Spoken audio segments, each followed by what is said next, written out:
Understanding colonisation is a crucial part of unpacking what we've been conditioned to think for so many generations. In this episode, we aim to explore colonisation further, including the intentions behind European settlements and the deliberate nature of their agenda. Ko tō tātou manuhiri I te rangi nei, he raukura no te kohanga reo me te kura kaupapa Māori, he mahi nui ana kia puta te rongo mo te tiriti o Waitangi ki te motu.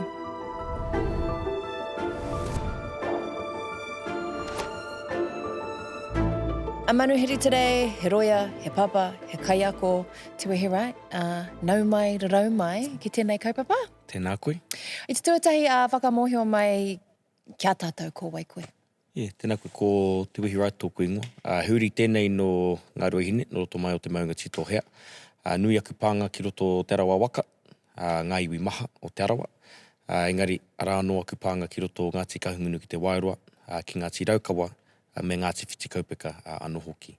Wai mari au, ai, he pāpau, ko ngā tātai whakapapa o aku tamariki, ko era ko kōrero e au, engari ara anō o rātou pānga ki roto o Ngāti hine o ngā puhi.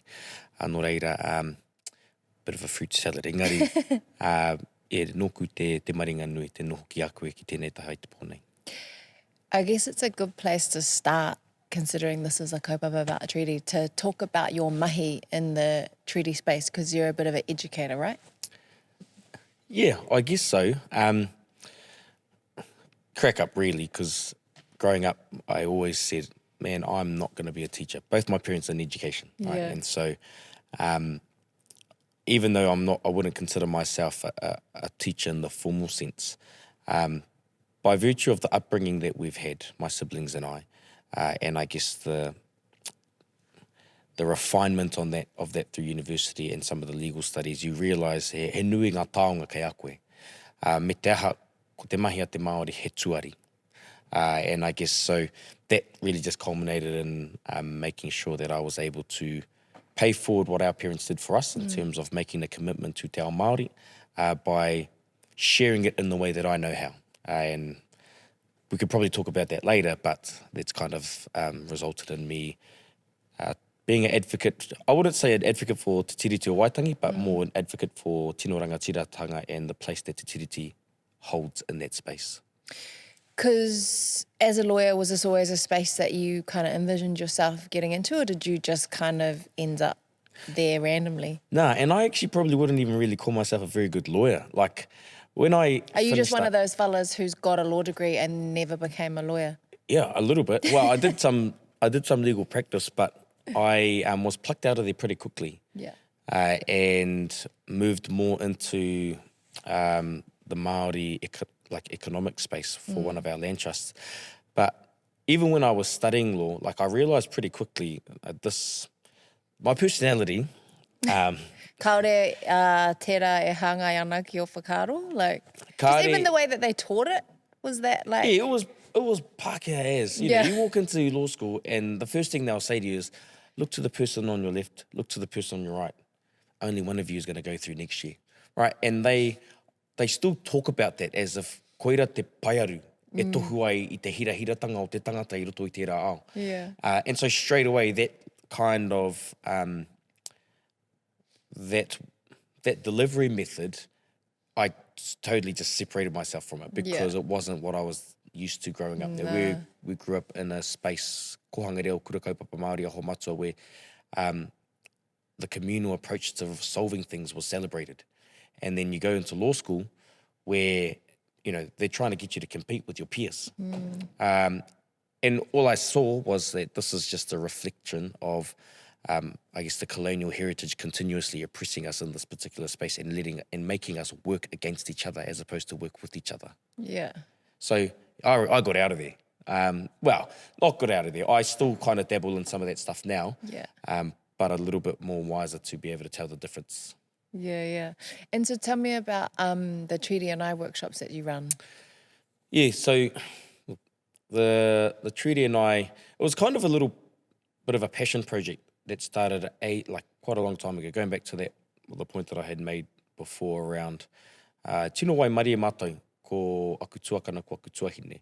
Ia mātou e pakeke ana, no hea mātou i noho tawhiti i ngā kōrero mo te tiriti o Waitangi. Now, ia tau, i ko tahi atu mātou, me o mātou whānau ki te kura. Hea hai, i te mea he rā hararei tērā. Kai rau mohi o he rā hararei tērā. We never knew that was actually a public holiday. Really? We just knew that Waitangi Day was the day where your parents, your grandparents, your aunties and your uncles will all come to kura and you would all learn about Te Tiriti o Waitangi together. So Te Tiriti and I is a continuation of that whakaaro. And why I called it Te Tiriti and I is the way that I describe it as Te Tiriti and I, we grew up together. I've always been lucky enough to know about Te Tiriti o Waitangi. And it wasn't until you get older and you kind of step out of that bubble that you realise not everyone had that opportunity. Oh, not everyone had that privilege. I'll use privilege, it's probably not the right word, but and so Te Tiriti and I is an idea that started way back then. Yeah. And all I wanted to do was carry that on for my own whānau.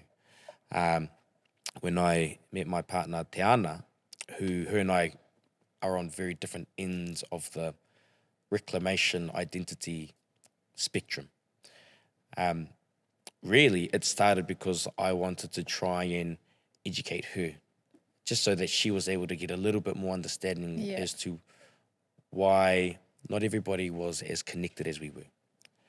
And so Te Tiriti and I started as an idea just to help educate my mates and my whānau. And then the next year, it became my mates, my whānau, and my daughter's biological father. And then the next year, it became my mates, my whānau, and some of my work colleagues. Until this year, as probably a response to some of the rhetoric that was coming out of the vote or the election process, I thought, well, how about I just open this up? I don't know who was going to come. If one extra person came, that would be cool. And so we opened it up and we were pretty amazed. We had 3 sessions in total. One was bilingual. One was only in Te Reo Māori because why not? Yeah. And then one was a waiata session. And the reason for the waiata session is when I was growing up, I never really remembered the specific details of the treaty. But what I always held on to were the songs. Yeah. And built into those songs were the coded messages of the history of language loss, language reclamation, and all of the things that when civics education never gave New Zealanders, never gave young Māori in New Zealand. Yeah, so the waiata session was deliberate because it was, if we could teach these parents the songs, they'll sing those songs to their kids, and their kids will grow up with those songs and with that knowledge in their household. So, koera tāku he, ai, tuatahi ko te whāngai ngā kōrero kua i waimare ai au, engari tuarua me pēhea taku whakairo i ngā pātu o ngā kāinga o te hunga ko haramai o māteaha i te waiata. Even though some of them aren't really confident singers, it wasn't really about that, but like to your point before, it's hard to remember facts or it's hard to remember dates or bits of legislation, but man, you get a song and you get a tune, we hold on to that forever. Yeah. So when you're teaching about Te Tiriti and you're talking to other people about it, what are those main things, particularly we as Māori have to know and remember? The main thing for me in terms of what I talk about is context. I think it's really important when we are talking about the fight or the battle or the challenge of reclaiming tino rangatiratanga, it's important to understand the context behind all of that. And so the way that these Te Tiriti and I workshops focus, it's pretty intensive. So it's about 4 hours long. There's heaps of yarns in there in between. But you start from the very beginning. So we'll start from what the landscape in Aotearoa looked like before colonisation. Then we go into the period of time immediately before Te Tiriti o Waitangi. Then you go into the 100 years that happened directly after as a consequence or as a result of Te Tiriti o Waitangi. And then we come into more recent times to understand what the long-term effects of that are. But it's engaging and it's a way where you start empowering the individual, the meaninger, to be able to start engaging in those discussions about their own identity. And when at the end of it, the message is the level of disconnection that you feel from your language, the level of disconnection that you feel from your culture, from your whenua, that was intentional. the system wanted you to be exactly as you are. And as confronting as that might be, it's actually empowering, because a lot of our people hold quite a lot of guilt, and the guilt is buried in a lot of the trauma. We don't necessarily know where to direct that. And so we ask questions, for those of us that weren't fortunate enough to be raised speaking Te Reo Māori. Why didn't my parents speak Māori to me? Why didn't my grandmother speak Māori to me? How come I've never been to the marae? Why is it when I walk into a room full of Māori, I feel alienated? Why is it that when I walk into a room full of Pākehā, I still feel alienated? Where do I sit in all of this? And so a lot of the answers to those questions actually sit in the context that happened 100 years before you were actually born. And so that's what Te Tiriti and I is supposed to do, is to give context, so that once we get to a point where we can resolve that within ourselves, then we're in a position where we can start making a decision about, okay, well, what does the future look like for me? Colonisation was brutal, but it's essential for Pākehā to discuss and learn about it. By doing so, perhaps it will shed light on what Māori have endured and help provide context for many issues. For Māori, it's part of our history and who we are as people. Whether we realise it or not, we're colonised. And sometimes we make decisions with a colonised mindset. The only way to address this is by understanding it. I think lots of people don't understand that Pākehā went from assimilation to basically annihilation real quick, like 0 to 100, and that was their goal, right? Yeah, well, I mean, and this is the thing, we shy away from a lot of those terms. And I'm a strong believer, like, it was cultural genocide, and they wanted to make it like that. And you only have to have a look at some of the facts, some of the historical facts, to see this was intentional. Before the signing of Te Tiriti o Waitangi, there were some deliberate steps that led to the negotiation of sovereignty in terms of the appointment of William Hobson. And then William Hobson starts to draft the treaty off a whole range of different notes, gets sick, hands it over to James Busby. They're 2 days out from having one of the biggest constitutional meetings in our history. And they decide about 4 p.m. on the 4th of February, let's translate this. So they give it to a Pākehā to translate, who gets our most important constitutional document. He receives it at about 4 o'clock in the afternoon, or the 4th, has to be delivered on Waitangi about 10 o'clock in the morning of the 5th, right? And then uses deliberate words that Māori are familiar with from previous writings, the Bible, or he whakaputanga, uses them slightly different in meaning, right, to entice Māori to sign, and then essentially giving the license to the British to set up their colonial systems and processes. And see, because lots of people wouldn't think that that was deliberate, and that it's just this big misunderstanding, and that Pākehā, Māori had read the Te Tiriti and read the treaty, and that they were the same, and that's always like this constant myth and argument that people seem to have about the difference between the two documents. Yeah, and to be honest, like, I actually get a little bit hoha, because they try and pull us down into that. Like, they pull us into that debate so that we end up debating the semantics and the specifics of it. But actually, if you elevate it and you look at it for what it is, like, you can't deny it. The intentional misuse of Māori terms, and then everything that happened immediately after, in terms of not just what they legislated, but how they legislated for the next 150 years to make us exactly as we are. Now, even though I talk about the deliberate misuse of Māori terms, for me, when it comes to the balancing of the treaty and Te Tiriti, there's no misunderstanding, right? Over 500 rangatira signed Te Tiriti o Waitangi. Yep, maybe 40 signed the treaty. There's a lot of debate as to why that's the case. Some said there was no room in the Māori text, right? There were 9 copies in total. 8 of those were in Māori. Yeah. Only 1 was in English, right? And then they even try and attack our social structures by saying, yeah, but you only allowed 13 wahine to sign the treaty. Whereas what we know, and there's evidence that suggests there were more wahine that wanted to sign, but because of the way in which Pākehā systems operated back then, they didn't see wahine as being rangatira, so they didn't let them sign.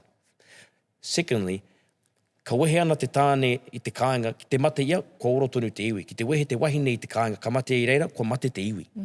And so you see in these discussions the constant attempts to minimize and to colonialize our own thinking. And I think the fact that we're constantly debating the differences in the text is another example of that. Because when it comes to, in my opinion, when it comes to text, there's no misunderstanding.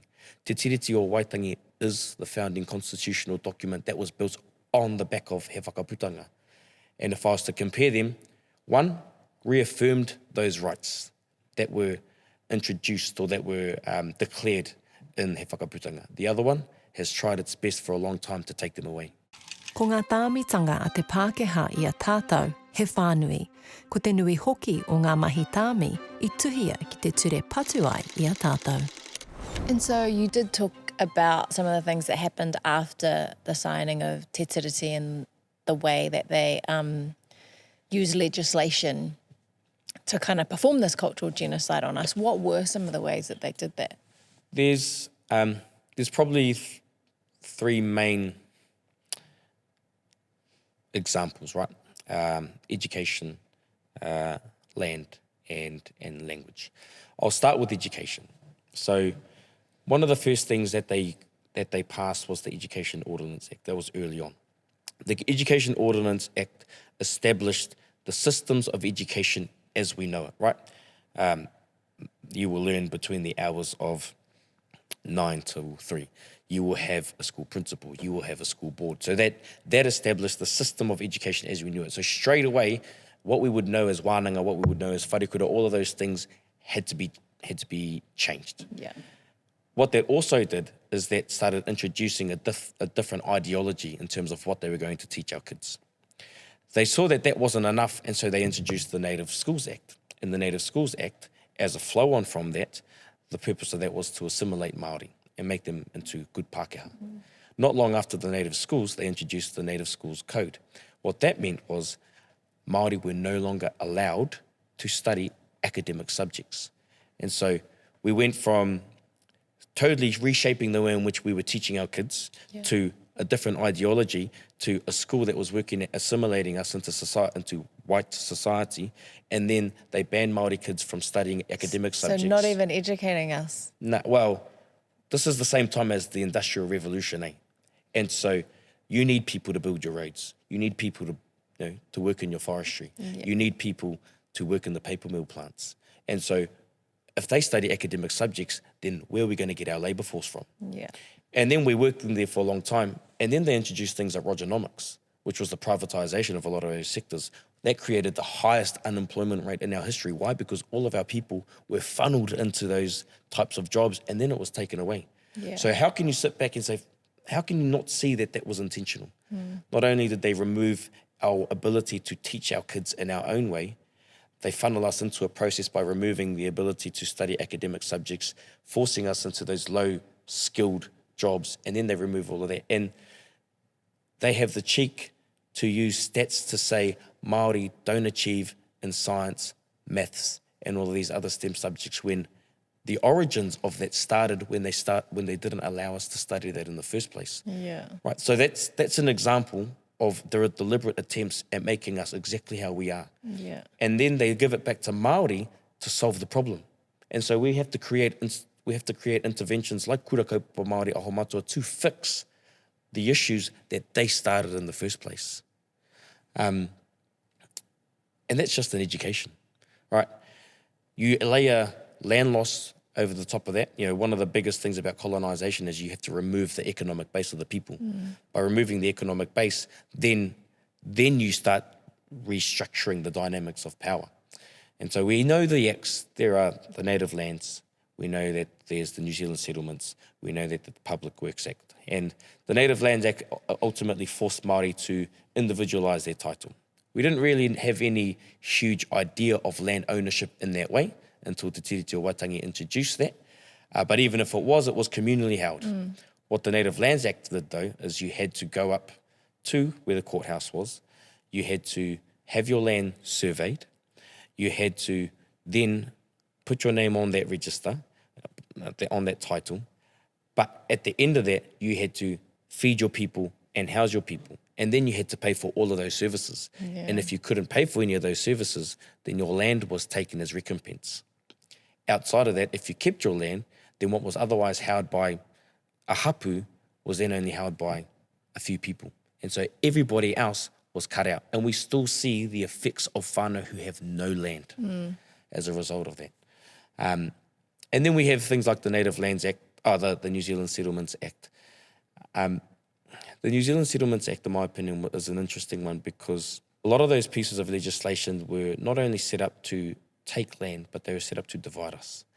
What I mean by that is there are instances where if you were seen to be fighting against the Crown, your land would be taken. If you were seen to fight for the Crown, you would be given land in return. And a lot of iwi were really scared. A lot of iwi were really scared because they didn't want to be seen as fighting against the Crown. They didn't want to fight for the Crown. But there were instances like if you were going to an iwi and you recognised someone, so here's an example, if Te Arawa was fighting against the Crown and they saw one person who they knew was also Tūhoi, they would then straight away say, oh, Tūhoi, you were fighting against the Crown. And so a lot of iwi, that ended up becoming something that really divided us. Yeah. And iwi that were just trying to protect their own rights, their own interest and their own whenua, who would fight on behalf of the Crown, were then called kupapa.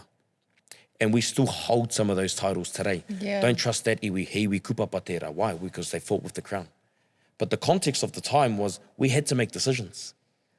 And then you go to the Public Works Act, essentially allowing the Crown to take whatever natural resource, whatever land they wanted to build for the public good. Well, that's what happened to my whānau. They took all our land in the war to make an airfield and then said they'd give it back after, but then they turned it into a golf course.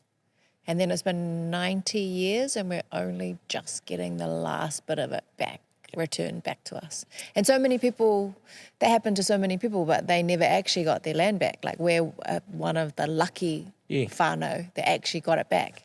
And my whānau, like my nan, got arrested in the process and there was all this drama. But it's interesting that you talk about how fighting against each other. She said that the hardest thing for her in that process was her whānau, her cousins, all the other Māori in the community not supporting her while she's being arrested, being like, oh, well, that's what happens when you try and stand up against Pākehā. Yeah, when you don't be a good Māori. Yeah. And I think that's the most devastating thing, right? Not only was it the confiscation of our lands, the confiscation of our language, the confiscation of our practice, but it was the confiscation of our minds, and we haven't even got it back. We think we do. We think there are some parts of our society that have done a lot of work in terms of reclaiming our cultural identity, but we're still the minority of the minority. And those are the things that I think, when I look at that, I say, yeah, Pākehā, you've done a good job. Sorry, the Crown. And when you work, it's funny because when you work in Crown spaces, they always say, oh, it's really, really hard for us to, I'll take the current government, we shouldn't be passing race-based legislation. We shouldn't be passing race-based policy. I say, you've been doing it to us for 200 years. All of a sudden, you're saying it's a problem. And so those are some of the things that these Te Tiriti and I workshops talk about. We actually go in. It's heartbreaking to feel shackled by laws in this country. Ka rere ngā whakaaro ki taku kuia, ki tērā reanga I rongo I ngā taumahatanga nui I o rātou wā. Many people, including those in my circle, remain disconnected. And what is the response to the people? Because it can be quite confronting when you're talking about things like this. How do they respond to that? It is. And I think it is confronting because it really makes you question everything that you've ever known about yourself. But I did well at school. I got NCA. I was Dux, I went to university. I'm not talking about me, but this is an example. And then you become exposed to one cultural setting, and then straight away you feel 150 years of trauma. You didn't even know where it came from. And that's the thing, we don't even know where it comes from. And so we're constantly internalizing, and when you go into a situation where it's all slapped in your face, a lot of people cry. Yeah, a lot of people cry. And I think they cry because there is something enlightening about knowing that it's not your fault. How you are the product, or we are the products of successful colonization. And after we kind of accept that, then the conversation changes, because, within each of those examples that I gave in terms of the legislating away of our thinking, of our land, of our language, we've been fortunate to have examples of resistance throughout history. And we only have to look as early as the 1850s to the kingitanga movement to see, in my opinion, that was one of the first examples of a strategic political response that told us there are other avenues, or there are other vehicles that we can utilize to achieve, to advocate, or to fight for rangatiratanga.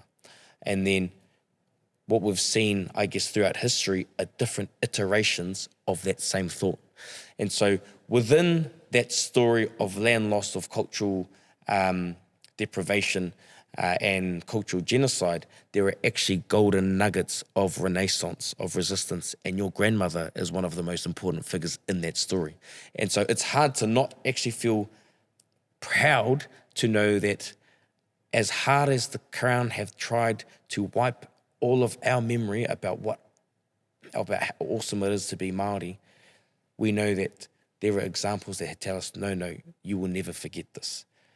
This inherent sense of belonging exists, and it will stay with you. All we need is an avenue to be able to express what that actually looks like. I feel like this is where we are now, motivated, because more and more of our generation are engaging in this conversation. It's also a big reason why we are creating this series. That's where the conversation goes after that. After we've addressed all of the trauma, after we've addressed all the attempts, the intentional attempts by the Crown, it's saying, sweet, now that you know this, what are you going to do about it? What do you want to do about it? Where do you want to go? Because we've got an entire group of people here that want the same thing. Now you don't have to go by yourself. Yeah, and unpacking that trauma is a hard thing too. Like you said, some people don't know why they cry when they go to the marae. It could just even be a song that they hear. Like I know for me, just even seeing my kids do kapahaka, like for so many people that is emotional, because it's something that, my parents never had, my grandparents never had.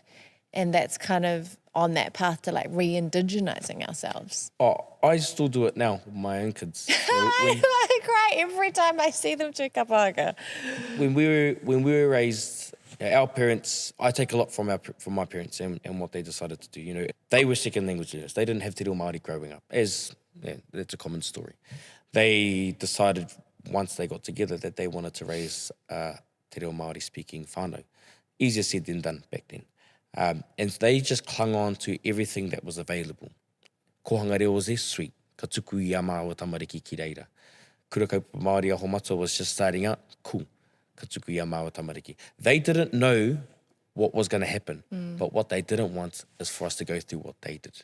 Yeah. And so the fear of where they came from was way more than the fear of the unknown that was what was before them, because at least they had a sense of trust and belief in, I don't know what this is going to look like, but I don't want them to have that.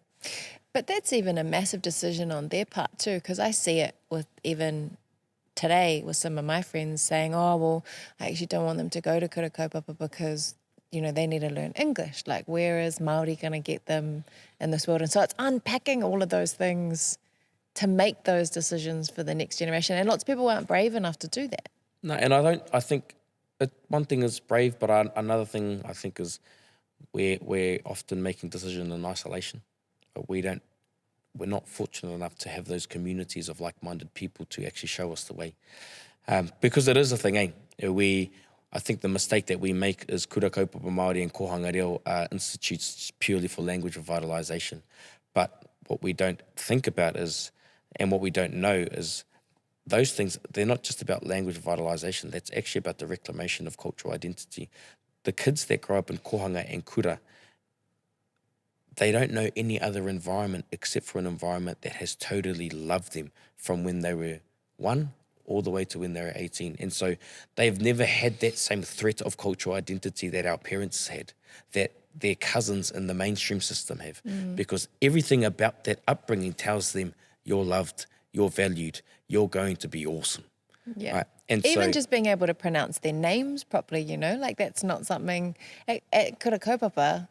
Everyone has Māori names. Like I even remember me growing up, I mean, I've got a Pākehā name, but kids in the mainstream that had Māori names, it was like the teachers would just make a different name for them because they couldn't pronounce it. And that's something that my kids will never, ever have to experience. And it's beautiful. And the saddest thing about it is every young Māori child deserves that right. Like, that's a right. But for whatever reason, I think we as Māori, we allow ourselves to get caught up in the divisive tactics of the Crown, right? And as a result, Kura and Kohanga Māori is deemed elitist. Why? Because the way in which they come out, confident, probably entitled or opinionated, well, I'm talking about myself here, it's confronting. Because why should they be that confident? Well, actually, why shouldn't they? They've been given everything. But we allow ourselves to be pulled down by a divisive tactic by the system that says, well, there's only so much funding and we can only give it to one of you. And so then we end up fighting amongst ourselves. And the fight is, do you support funding for Māori and mainstream, because that's where the bulk of them are, or do you support the funding for Kura and Kohanga Māori? And we end up being the ones to have to continue that fight. But the problem isn't with us. The problem is that the system has deliberately done that so that we don't see the power in actually reclaiming those spaces for ourselves. Yeah. And so this is one of the examples, I think, when I think about colonisation and the confiscation of our minds. We all advocate for rangatiratanga e mana Māori motuhake, but I don't think we're advocating for the same thing, because your exposure to those things is what determines, what that goal is actually going to be. And if some of our whānau have never been exposed to the positive things of being Māori, how would they ever really get to experience totally the expression of rangatiratanga that our kids have? Yeah, and I reckon what makes it harder is because a lot of whānau only really know these terms because of the politicisation of them and things like Te Tiriti or Waitangi, we see it as this distant concept that sits over there. And so we assume that for me to achieve rangatiratanga, it has to be something that the Crown has to give back to me. But rangatiratanga has never sat there.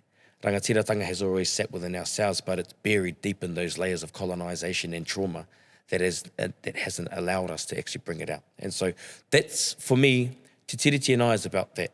It's about reclaiming that space, not out there, but actually that space of rangatiratanga within yourself. And I think kohanga and kura, they're not the be-all, end-all, but well, for me they are. But why I am a total advocate of those kaupapa is if you are someone that's trying to abide by or express or live by tino rangatiratanga, kohanga reo and kura do half the work for you, because at least you know when they're at home, I'm going to love them totally. When they're at kura, they're going to love them just as I would. And the expressions of rangatiratanga come from your confidence and your value and your sense of belief within yourself. Tino rangatiratanga and mana motuhake are rally cries. We often hear them shouted during protests or see them represented by the red, black and white flag. Engari he whānui no atu te tino rangatiratanga I te kupu noa nei. It represents actions, self-beliefs and freedoms that existed long before our tupuna signed Te Tiriti o Waitangi. Our rangatiratanga sits inside us, and for some people it's down so far. If, maybe that they're older now and they haven't been able to go to kohanga and they haven't been able to kura kaupapa, how do they kind of start to, I guess, decolonize that part of them? I think back to my parents. This is probably the best example. When we were born, they... E harei te mea I mātanga rawa, I kaunga rawa rānei te reo I puta I araua. I whakapau wera rāua ki te nanao atu ki te reo I reira I taua wātonu. No reira, ko te reo I a mātou, he reo o te ātārangi, he reo o te whare wānanga o Waikato. Koia ngā reo I pakeke ai mātou. Ka pakeke a ke mātou, ka whanake te reo. Engari, ka rongo hoki te taumahatanga o te punaha mātauranga e mea ana he wātona, mea ko e nei tamariki I te reo Pākehā. No reira, ko te NCA tērā. I taua wā, ka whakatau o ku mātua, kia tahurita ku māma ki te kōrero Pākehā, kia mātou ki te kāinga. That was her sacrifice. Her language journey suffered as a result of that decision, because once she started speaking English to us at home, we would have been a bit 10 or older, 13, before NCA, whatever that age is, that ability to develop her reo kind of went with it. I got older, and I go to her, this was like just last year, I said, Mama, when are you, we've left the nest now. Ko pake ke mātou. When are you going to go back and keep developing your reo? Yeah. I thought it was a legit question.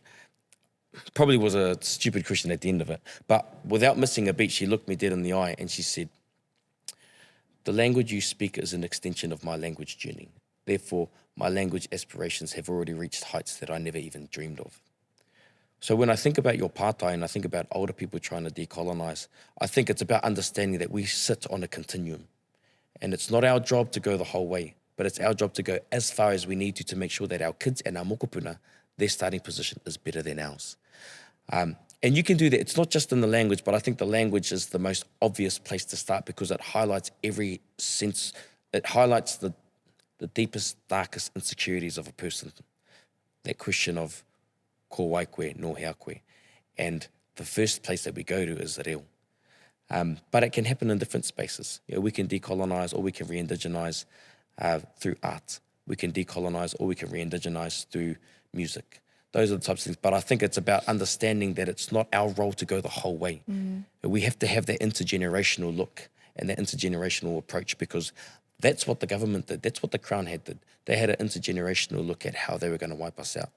And the only way that we're going to reclaim that is by having that same intergenerational look about how we're going to do that. And so what you're doing with your tamariki, that's exactly it.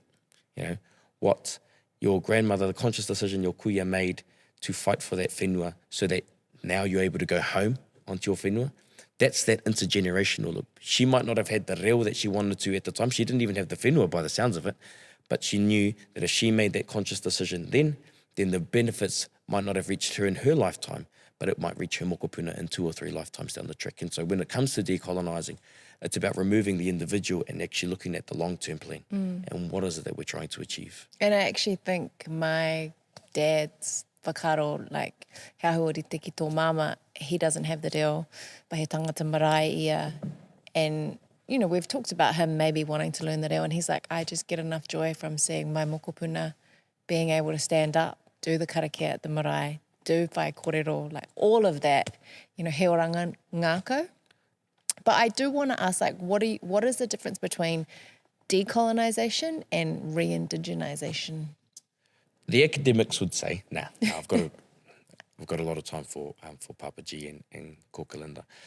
Decolonizing is the process of deconstructing some of the colonial layers that have really impeded our ability to achieve rangatiratanga, right?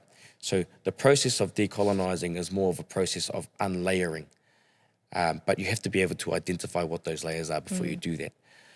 The act of re-indigenizing is seeing it for what it is, but actually wanting to make sure that it is more reflective or more responsive of your own indigeneity.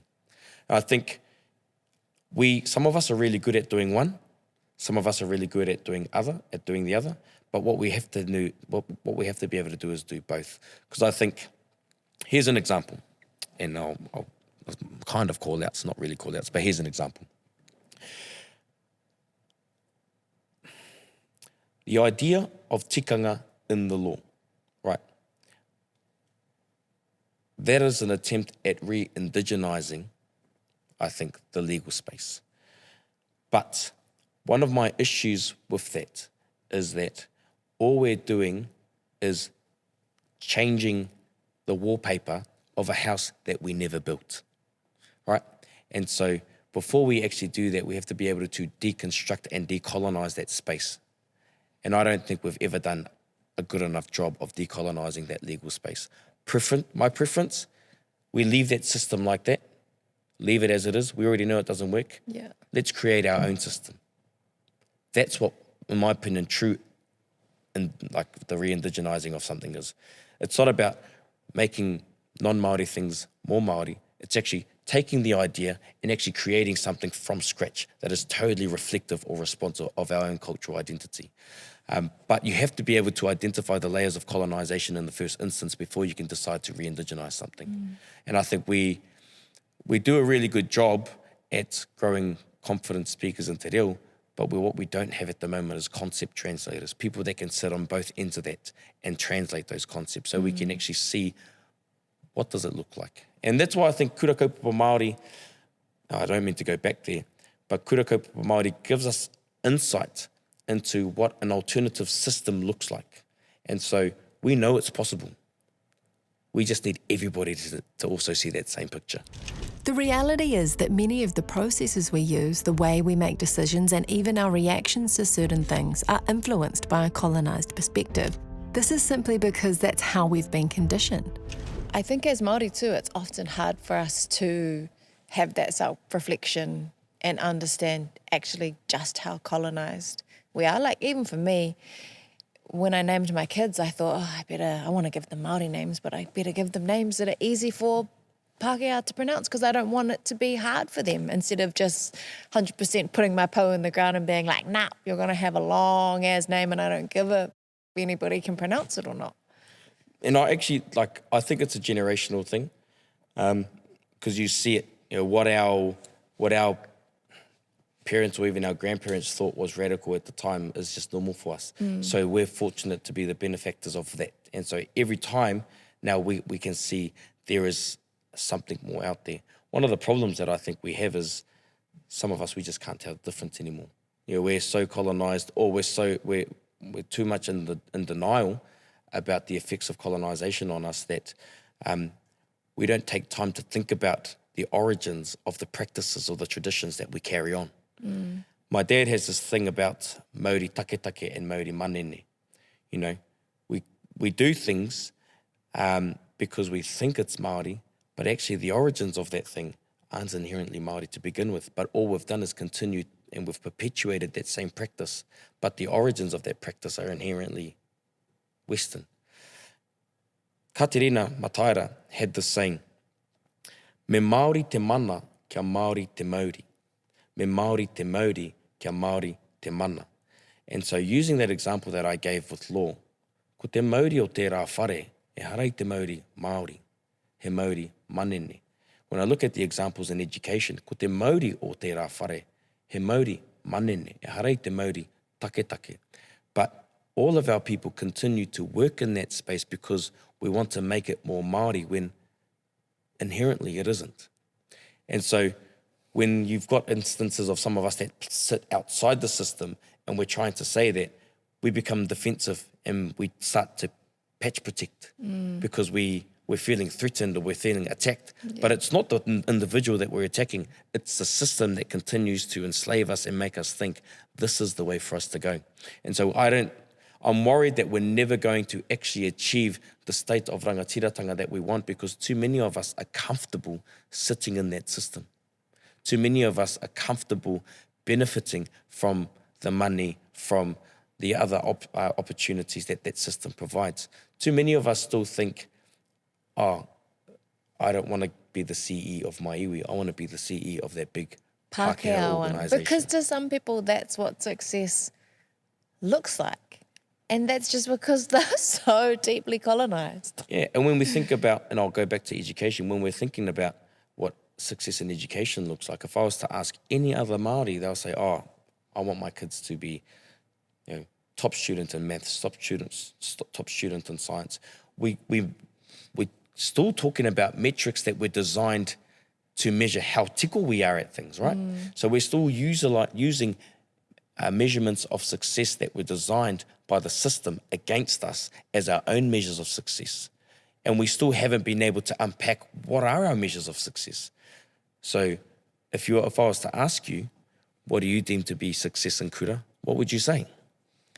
Well, for my kids, it's kapahaka, it's mauraku, and that's because those are the things that a lot of emphasis that our kura are put on.